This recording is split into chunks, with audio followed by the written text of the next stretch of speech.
And I remember we had the notifications on our phone for Shopify, and you can hear that like cha-ching, and it was the biggest high five in the world. It was probably one, I will never forget that feeling. And then we didn't get a sale for 2 weeks. So it was like we had one sale and didn't have a sale for 2 weeks because our website shut down or something like that.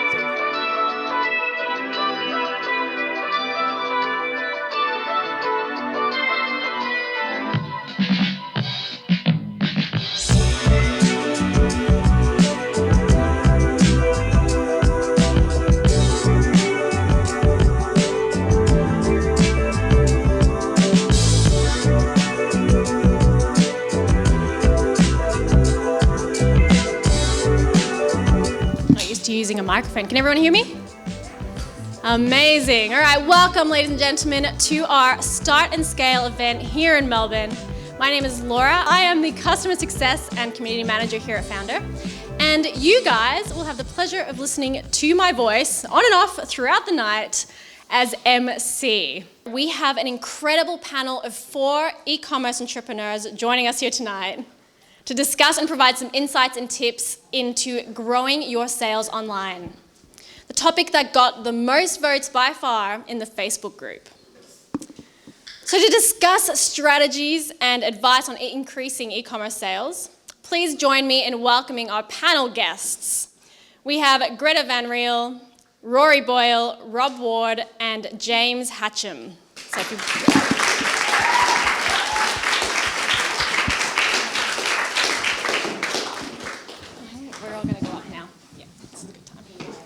BYO. Living dangerously on the edge.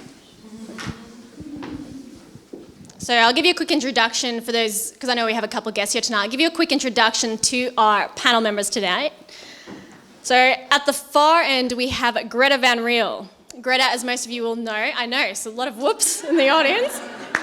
Very popular.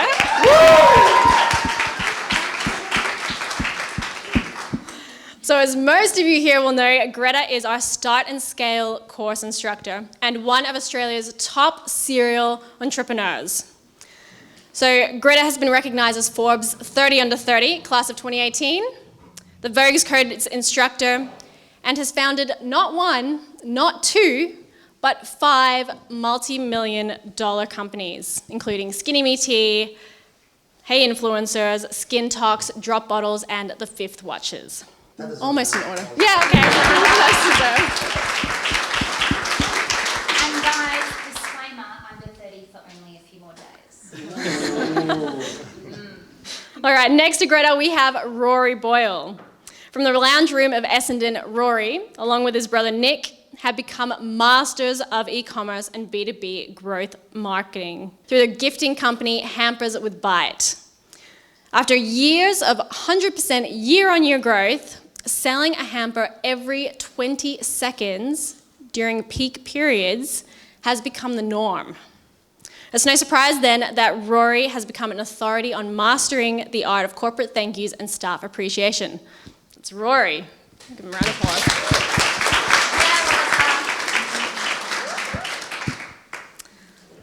Next to Rory, we have James Hatcham. James is the co-founder of Alaya. Oh, I got it right. No, I didn't. Got it wrong. Alaya Skin Australia, a Melbourne-based e-commerce brand in the beauty industry. Since launching 14 months ago, Alaya Skin is now sold in 1,500 stores globally and has already earned $7 million. James. We're going to 8? Are my numbers out of date, James? They're correct? Awesome. And last but not least, we have at the very end here, Rob Ward. Rob is the director at Annex Products, a Melbourne startup that was created off the back of 2 very successful Kickstarter campaigns back in 2012. Over the years, Rob has amassed a number of awards, including the Power Retail Top 100 Online Retailers in 2017, and the Shopify Build a Business competition back in 2011. Rob. What did I tell you? Pretty incredible panel, huh? So to start off with, I'd love to hear from each of you about something that a lot of people here have had, but possibly also something many people are still working towards. Your very first e-commerce sale. So let's move from left to right. That's right. Starting with Greta. Tell us about your very first sale. Hand it over, Rory. So our first sale was back in May 2012. For anyone that's done the course, this may be already a slightly familiar story. So we launched, well, we being me at the time, I don't say me only now because I have an incredible team. I launched Skinny Me Tea on the 22nd. I always get confused about this as well. And I have a dispute with my team constantly, whether it was like the 20th, 21st or 22nd. Somewhere mid to early May. Well, mid to early 20th of May. So we launched Skinny Me Tea back in May around the 20th. And I put the store online overnight and I'd created an Instagram account around the store. And I was like, yep, hopefully, you know, this will be an easier way to kind of consolidate sales. I'd already been making off friends and family, and they were starting to get a little bit overwhelming because friends had tried the tea, and then their friends had tried the tea, and then their friends had. And the reason I had, so it's quite a widely talked about story, especially within Founder, I started with $24 in the bank. The reason I had $24 in the bank was because I'd been spending every single dollar that I had on making all of my friends and then their friends and then their friends of friends and their family and whoever else had asked me this tea. And it was getting really, really expensive. And I was like, God, how do I start asking people for money when I've already just been doing it as a gift? And so I Googled how to create an e-commerce store. Shopify came up and I created a store using Shopify pretty quickly. I think the tool was a little bit more simple back in 2012, but it took me, I think, around 8 hours on a Sunday. Just smashed it all out, watched a few tutorials and was like, cool, store's up, store's live, posted to Instagram, went to bed, woke up and we had 4 sales the next morning. And the cool part was they were to people I did not know at all. And I was like, wow, well, my first thought was cool, I have a tiny bit more money in my bank account now, that's great, I'm not just waiting until payday again. And the second thought was, wow, this could maybe be something. But I didn't even let myself really think or feel that at that stage. I was like, no, stay calm, everything is normal, just focus on your job, you're very lucky to have a job, all is well, keep going. And yeah, so that's that was our first 4 sales, except it was, I valued them all as the first sale. So, yeah, it was a fun time. Yeah, it's easy to forget that you actually started offline sales. When I started a business, I didn't really ever think it'd be successful. So I started with my brother and we just threw it together. He was a truck driver. I used to work in telemarketing. I come back from the UK and he said, listen, let's give this thing a crack. I was pretty young and I was a bit of a loose unit and I just sort of thought, we'll give it a crack. But I honestly, deep down, didn't really think it was ever going to come off. I just thought, we'll try it and we'll give it a crack. It'd be fun to say we tried a business. And I remember the first sale coming through and it was like, I can't believe someone bought this, it's great. What were they thinking? But I kind of learned from it. It started giving me a bit of confidence. Then the second and third sale come in, the fourth sale come in, I realised we had something a little bit.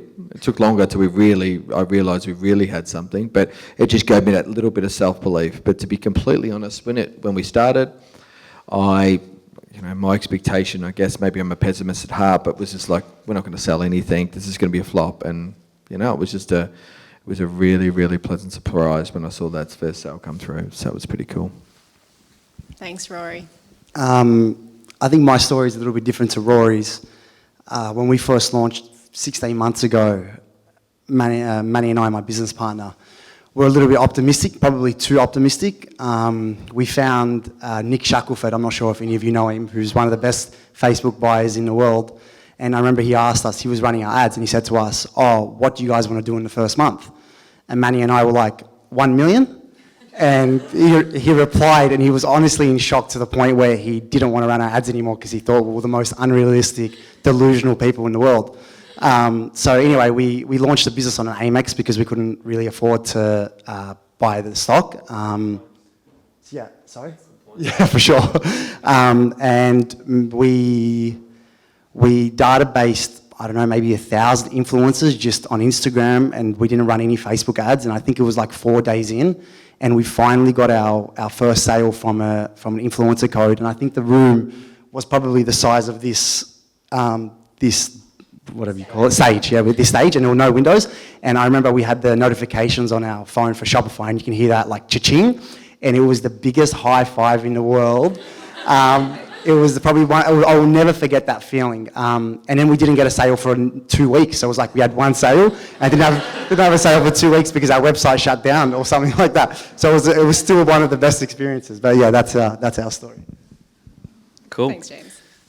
I was going to say our first sort of sale of a real-ish e-commerce product was when we crowdfunded the opener on Kickstarter, which is the first Aussie crowdfunding product. But then I just remembered that actually before that, I had another business I founded, which was a laser cutting machine business. These laser cutting machines that we sort of redesigned, brought them in, and started selling, and that was going quite well.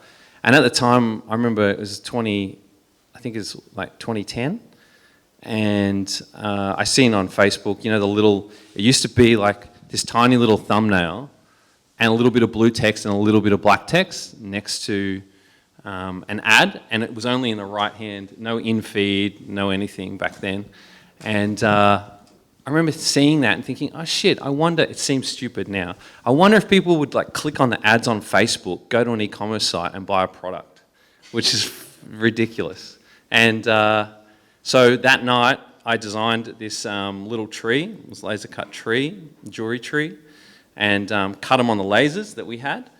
And then the next night I set up a WooCommerce e-com website just with the 2 trees, and it was close to Christmas time, set these ads running, and just made all these massive assumptions about, you know, women and their age and all this stuff, and put that in there, and yeah, went to sleep and woke up and had like 20 sales of this tree, and I was like, fuck, I can't believe people click on those tiny little ads and buy shit. And then once we did that, I had to cut all the friggin' trees, which was a nightmare. So I shut the site down and started thinking, man, I need to like think of something that I can make fast, that I can ship easy, because they were a nightmare to ship. I shipped them all, they all broke, nightmare. Like, I ended up driving them to people's houses and stuff, made no money. But I thought, if I can make something that is easy to make, got good margin, easy to ship, there could be something in this e-commerce thing, yeah. Thanks for sharing, guys. And I guess it just comes to show that like even entrepreneurs who are crushing it now all started somewhere. Yeah, I'd like to hear from the panel. How would you increase sales if you were a beginner? Do our course. Take the Start and Scale course. No. I think the main thing when you're a beginner is just, it's a lot of kind of low budget activities. You have more time probably than maybe the people at the mid-level and the higher kind of level. And it's just kind of trying different things to begin with. So everyone knows there's a lot of different channels, there's a lot of different social media channels, and then there's organic and there's paid on each channel.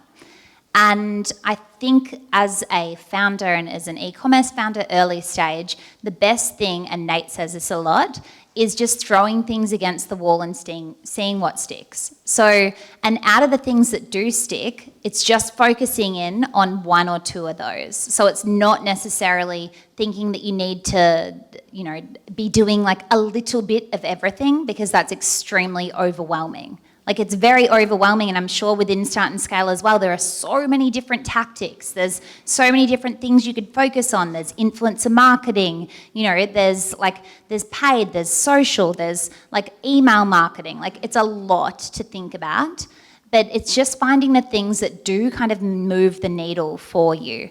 And you can only really find that out once you've launched. Like, the main thing, the only time you can test is once you're actually really doing things.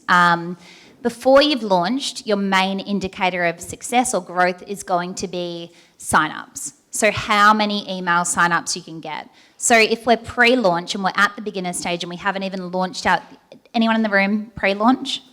Hands? Oh, right, heaps. That's awesome.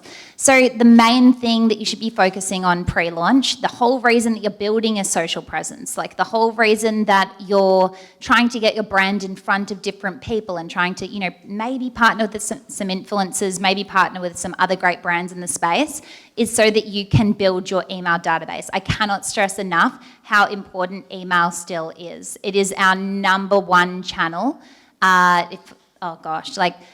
If all of our Instagram accounts got deleted, if all of my reach got deleted tomorrow, it would affect me so much less than if my email databases were deleted tomorrow. If I had to start from scratch from an email perspective, whoa. And at the same time, email is still it's a very owned channel. You guys own your own email data. The only things that can change are buyer behaviors, so people using email less and maybe moving toward text or whatever else, and what all those messenger bot companies make you want to think that everyone's moving to messenger, forget about email, everyone's moving to SMS, forget about email. SMS is very invasive and messenger is hit or miss, so email is still should be the main thing that you're trying. Do you guys agree? SMS is expensive as well. Oh, insane. And it's just full on receiving a text from a brand. It puts me off a lot of the time rather than being yes, I want to do this. Certain customers, it's great to have that at the same time, for, VIP sales and things like that, it's fine to do. But mass SMS blast outs, if you're collecting phone numbers as opposed to emails, it's a lot from an early stage company. In the early stage, you have to remember that these people are in the cold stage. They don't understand necessarily who your brand is, and you're looking to build trust with those people. So a really, really great way to convert cold traffic is to be able to have them on your email database, warm them up, kind of nurture those leads, and you don't have to pay. Of course, you pay your email provider a certain amount each month if you're using MailChimp, or if you're using Campaign Monitor, if you're using Klaviyo, XYZ platform. You're, of course, paying to access that, but at the same time, you own that database yourself. And if, you are in pre-launch, your number one metric should be how many emails you can generate before you're ready to launch. So even at the 5th, we ran our business very much like a pre-sale model each month. So because we only sold on the 5th of each month for 5 days, the other 25 days would basically be spent in lead gen. Yeah, look, I'm happy to jump in. Okay, it's a different spin on what Gretta said. So if I was to go back in time and approach what I'm going to do from $0 to $100,000, what would I do? Okay, I want to learn what my customer wants, what they demand, what the most popular products are. So the quickest way to do that, not the most profitable way, but the quickest way to do that is through Google AdWords, I believe.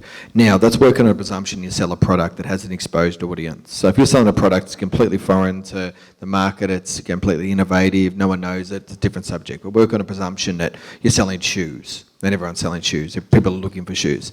So what I would do, and what I would do retrospectively, and what we did do, was spend those early days looking at bidding up on Google AdWords, trying to break even. Didn't matter if we made any money, but we learned some really, really important stuff during that period. So we'd bid in Google AdWords and we'd find out, 1, what our most popular sellers were, 2, what our most popular keywords were. It's really important to know that. So you want to know what keywords convert into you, because at this point, at 0 to 100,000, you want to start your SEO strategy. So you need to start discovering what keywords are the ones that convert best to you. And SEO is a slow burn, 6 to 12 to 18 months. So this is the point where we start to discover, okay, what are the keywords we're going to invest in? Because if you're guessing, you're fucked. You're not going to get it right. You need to get real evidence before you start putting money into 6, 12 months worth of Google AdWords, SEO. So what you want to do is, and you want to just feel the cycle. You want to start putting your guys under pressure. You want to start testing what distribution means. You want to start really just feeling what it's like to quickly run a business and work out what's working, what's not. And you soon get a chance to correct the problems and improve the pros. Along with that, if you're going to spend money on Google AdWords, there's some really simple ways to try and convert the most out of those visits that you're going to get. and that's just ensuring when someone visits the site, you do your utmost to keep them. So if they exit, you got an exit coupon. You got a live chat that's trying to engage people into the purchase. You got a email marketing automation plan of something like Klaviyo, which is an amazing product. You get 5 emails if someone abandons a cart, if someone drops an email in at some point during their journey, you hassle them so they buy. And we just start sort of building those early structures to enable you to sort of get the information you're going to need to get from 100,000 to 1 million. And that's if your priority is to get to that point. But if it is, then I think the 0 to 100 is more about learning than it is about profit. And it's more about building a strategy that's going to get you to 100 to 1 million, because there's a hell of a lot of information to learn during that period. Yeah, great points. Did you guys have anything burning that you wanted to add for this stage, at the beginner stage? Do we have time? We do have time, if you keep it short and sweet. Otherwise, we can move on to the next one, but totally, if you've got something Just burning, keeping yeah. it short and sweet, something that worked really well for us and that I love to let people in on is micro-influencers. Something that doesn't cost so much, but you can really get your product out there quick, especially because I think people underestimate the power of micro-influencers. People get too caught up in spending money on macro-influencers, $5,000, $10,000, $20,000, when you can send out almost to 10,000 micro-influencers for the same price. And even if a female or male has only got 2,000 or 3,000 followers, their followers are real. They almost trust what that person is posting about. So yeah, it's a cheap way of doing it, and it's also an efficient way of doing it. So yeah. Good insights, guys. So what I took from that was make sure you focus on growing your email list, get onto Google AdWords if it's appropriate for your business, use micro-influencers, and chat to your customers. All right, let's move on to intermediate. So we're talking about someone who might have been operating for a year or so, who probably have a few members on the team by then, and are doing between 100 grand to 1 million a year. How would you grow sales? At this point, I said early stage, it's about kind of low budget activities. This is where you actually kind of have a bit of budget behind you and you can begin to scale. So it's a really exciting time for a lot of people.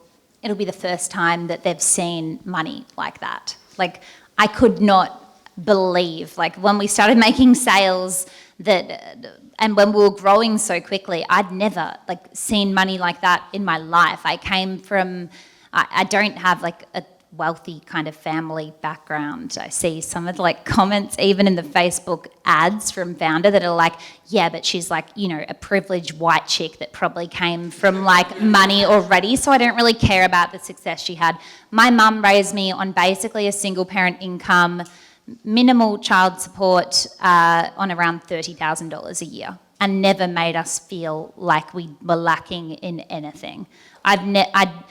I just could not believe. It's an incredible feeling when you do start to kind of provide for yourself, and you can do things like I put money into, my parents' super accounts, and I helped, you can help pay off bits of your parents' mortgage and things like that. It's just it's the most incredible experience and rewarding time. So again, the beginner time's incredible and exciting because you're getting to learn, you're getting to chat to everyone. The intermediate stage, it's whoa, this is what money looks like. What do I do now? How am I not going to let all of this kind of go away tomorrow? That was my biggest fear when we got to that stage. Every night I'd go to bed and be shit, it's been a good run, Gretta. You've done well to this point, but tomorrow you start again. How are you going to do it? I would literally every night be you're done. Good go, good try, but let's see what happens. So at that stage, though, to make sure that is kind of not the case, it didn't end up happening, thank God. I still, I'm less worried about it these days.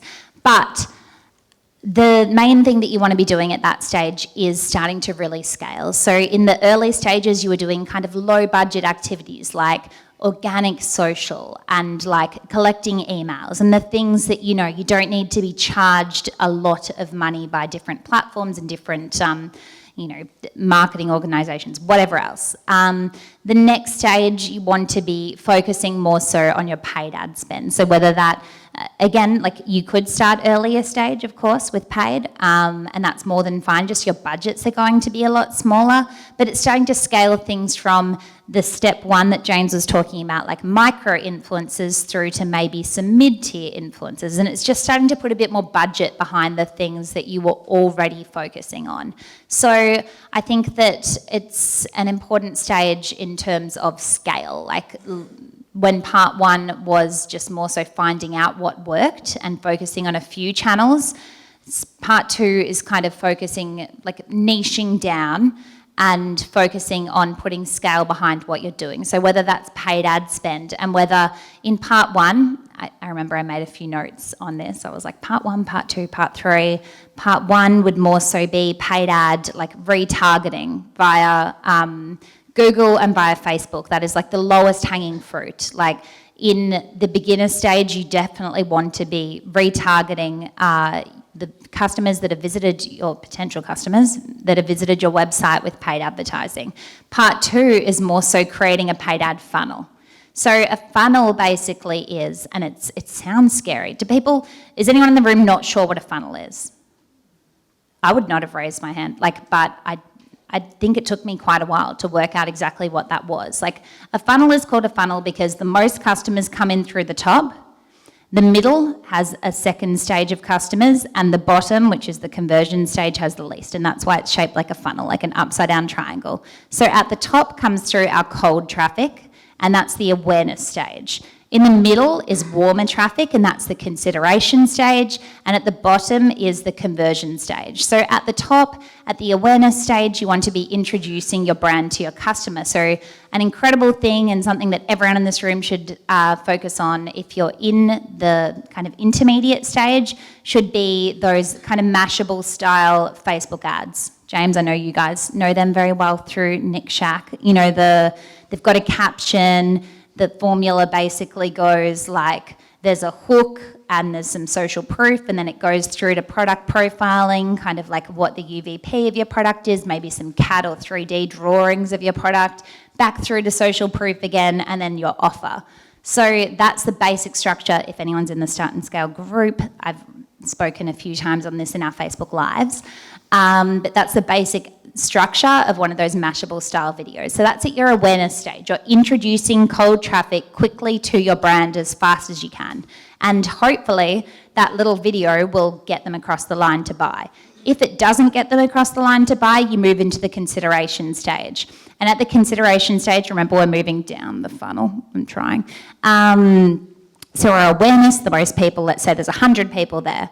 Then we move into the consideration stage. Let's say 50 people made it through to the consideration stage, and that would be a huge conversion rate. It's probably like 10 people made it through to the consideration stage. I'm jumping ahead. In the consideration stage, what we want to be doing is building trust. So these people are thinking, like, why would I get my credit card out and buy from this brand? Like, I understand, a bit about them. I understand what they're selling. I know what their product is. But why would I jump in and become a customer? And the main thing that you want to be using here is social proof. So that could be, again, if you're a course student, rewatch the marketing psychology lesson. And that will be things like website reviews, it will be things like influencer feedback, it will be things like user-generated content, it will be things like positive PR for your brand, anything you can draw out, like testimonials. If your first stage, get literally 3 friends to review your product for you. Honestly, like, they don't need to pretend if it's not the case. Cut out the ones that didn't. But honestly, review your product for you, and you can use that in your testimonial stage. So that's in the middle of the funnel. And then the bottom of the funnel is the conversion stage, and that will very much be driven by your offer. So things like it might be a money off offer. So I think it's really refining your funnel at that stage. It's making sure that people at different stages of the funnel are seeing different content. So at the awareness stage, they need to be aware of what your brand does, how your product works, how it all functions. Consideration stage, just to recap, social proof, and conversion stage, offer. Cool? Thank you, Greta. Sorry. I'll be pretty concise here. So we learned some stuff from 0 to 100. What did we learn? We tested our product out, we got it out there, we found out what people wanted to buy, what they didn't want to buy, what keywords convert, what keywords don't convert. So first up, what we learned at 0 to 100,000, we're going to start investing in SEO, because SEO is a long strategy, it's a long game, and we need to know what words to be investing in. So we learned that at 0 to 100. So we found out what keywords convert for us. So now we're employing somebody to ensure that we rank for those keywords. Secondly, we want to start tidying up the ship. So we tested some stuff out at 0 to 100. Now at 100 to 1 million, we want to ensure that we're really concentrating on one of the main metrics, or about 3 or 4 of the main metrics that basically define your success. I mean, you can look at a whole lot of different stuff, but fundamentally, the lifetime value of the customer, the average order value of the customer, the conversion rate, and your return on advertising spend. Now we start really focusing on those simple numbers, and we keep trying to improve them. So we work on our conversion rate, and we look at our site and we say, okay, I got 100 visitors last month, only so many converted. Maybe we get some outside help, maybe just some reading, and we work out what we need to do at our site to ensure that we convert more than 4.1%. We turn it to 4.8%. Our average order value is $120. We make $130. Our lifetime value of a customer, people are on average are purchasing 1.5 times. We want to make them purchase 1.8 times. You know, our return on advertising spend is ×3. We want to make it ×4. So you break up each one of those categories, and you find a way to ensure that you're improving them all. If you improve them all, right, most of them, then it will invariably be successful. It's about as simple as that. If you can get positive results on all of those factors, then you will do better. And I would say at the $100 to $1 million mark, that's the main objective. We're going to enter our SEO phase, and we're going to concentrate on the fundamentals to ensure that we're capitalising on every dollar we spend to visit our website and getting the very most out of them. And to get the most out of them, we concentrate on those 4 metrics. You need to break it down. It's really simple. Just concentrate on each one individually. That's me. Thanks, Rory. Yeah, nice. Thanks. I think for me, I'm trying to pick some different, but going off what Rory said is, it's a good time to know your numbers, because especially if you've got a physical product, it's really easy to run out of cash. So you want to know that sort of unit economics, because when you're probably leading up to $100,000 sales, even if you get it wrong, you've got enough time to get it right. Things don't go out of whack too quick. But when you start to scale that little bit, if you run out of money, it might kill your business overnight. So I think, really knowing your numbers around what it costs to make something, what it costs to sell it, and what it costs to get it to people. And at the same time, in this period, depending where you're at, customer support and systemizing some of this can be really important, because if you're trying to grow a business, you got to be worrying about the customer all the time, and the customers first, but you can't be spending all your time helping a customer. You've got to make sure that you're there having people doing what you would do while you're growing your business. So I think at around that time is a good time to make sure that you start to dial in some of those procedures and some of that important stuff that you need when you scale. So, good one, guys. Let's move on to advanced. So, thinking, they've been operating for a couple of years now. They're doing 1 million plus a year. For us, it was about scale through macro influencers. We started budgeting 20 to 30,000 a month on macro influencers, but it wasn't so much about followers. It was more about interaction. And I think if you're going to scale influencers, that's what you have to look at. You can get easily fooled by how many followers somebody has, but at the end of the day, it's about conversion and about their interaction. So we started working with Australian influencers to start, and that's how we kind of grew as a company, where we focused on territory. So we would focus on Australia, Canada, and New Zealand, and they're the 3 territories that we focused on at a time, rather than trying to expand too quick. We didn't get ahead of ourselves. We really narrowed down on Australia, New Zealand, and Canada, and we also used those influencers to be able to scale Facebook ads, Snapchat ads, and Google ads. And retargeting, we started spending a lot of money. We would let our Facebook guys know once an influencer was about to post, so they could get ready to increase the budgets of spend. And it became, once you hit 1 million plus, I think it gets to a certain point where you start thinking about volume and you start thinking about, if you really believe in your product, you want to get your product into as many people's hands as you can. So at the start, we were probably working on a 3x or a 4x ROI, but now it's not as high, but our volume has increased so much. And I think to scale, that has to happen, and you have to be able to live with that. You have to be able to see, I was making 30% profit on a sale, now I'm making 20%, but now I'm doing 500 orders a day rather than 100 orders a day. And I think once you come to terms with that, and you really believe in your product and know that eventually those people will come back and buy, then you'll be able to scale and start spending as much money as you can on those different channels. Okay, so some of these guys are insanely intelligent, so I'm going to be the wet blanket of the group here. And I'm going to talk about the realities of being successful and getting to the next level. And to be honest, a lot of it comes down to discipline.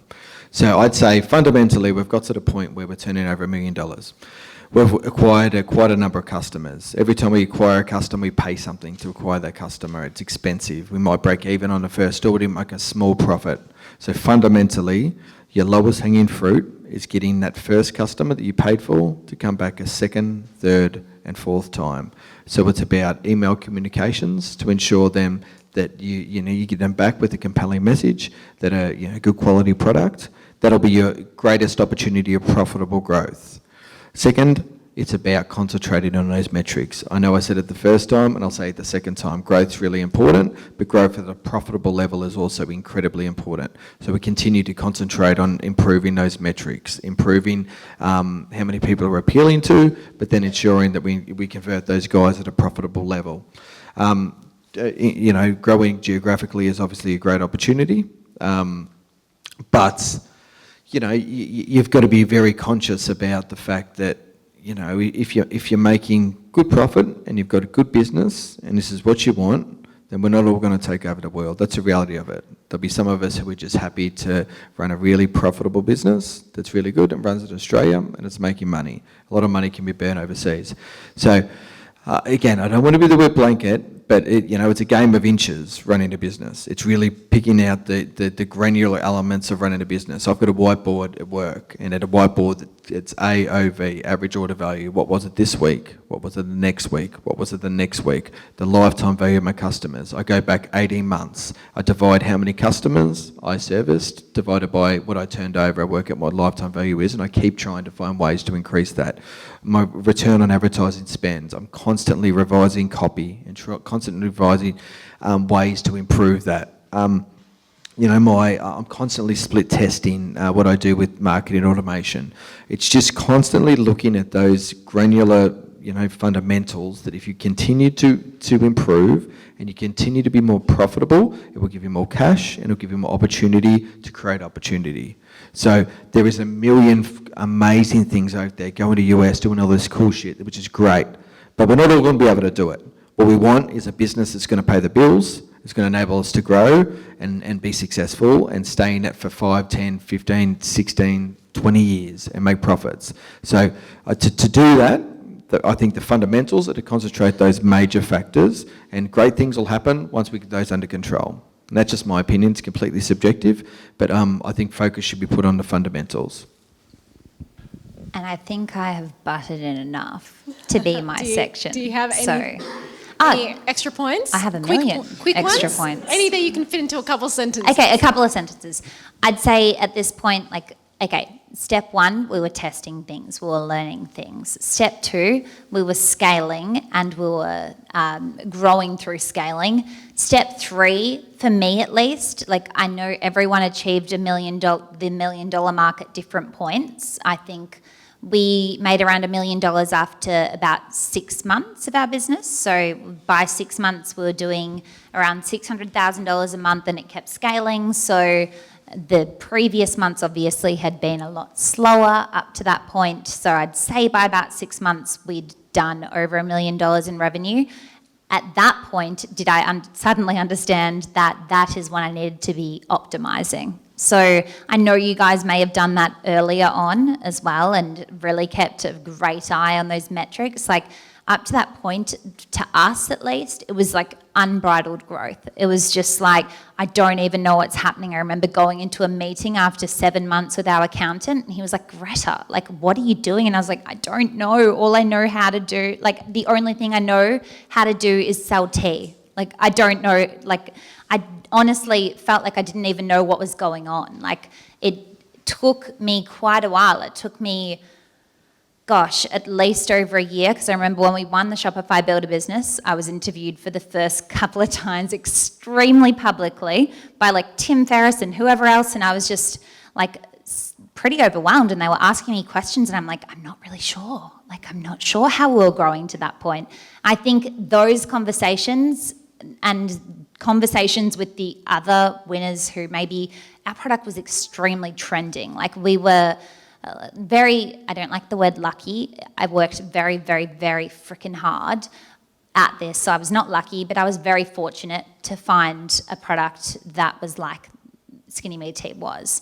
At the same stage, like at the same time, we were the first like product in that category. We were the first detox tea. So we had to educate an entire market. And then we'd see competitors coming in and be like, oh God, like they're so lucky they didn't have to answer like 557 customer requests every single day because now the customer knows and they understand what the product is, what it's trying to do. Like we'd educated the market on their behalf and then they could just step in and kind of swoop up some sales. But I'd say, yeah, at this point, for us at least, like from a personal perspective of my first brand, that was the point where we started to learn how to really optimize, how to like A/B test non-stop, how to be constantly being like, okay, what if the buy button was here? What if it was this color? What if it did this? Like you just want to start thinking about every single point that your customer is interacting with your brand. You want to consider and map out their buyer journey from the very, very start, wherever that might be. It might be a Facebook ad. It might be they followed you on Instagram through an influencer. It might be 10 other scenarios. It's probably like 200 other scenarios once you're at that point, unfortunately. Map out the 10 most common buyer journeys and focus on improving and optimizing at every single stage of that buyer journey. So, yeah, that's it.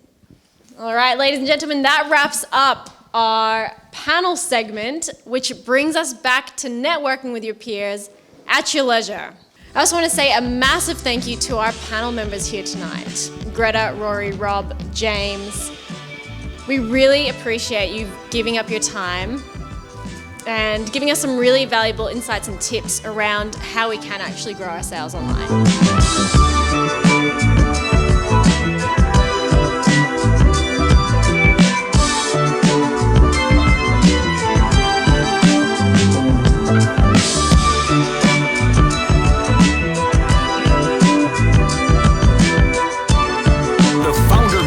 Is to help you create an ass-kicking business and help you learn straight from the mouths of world-class founders.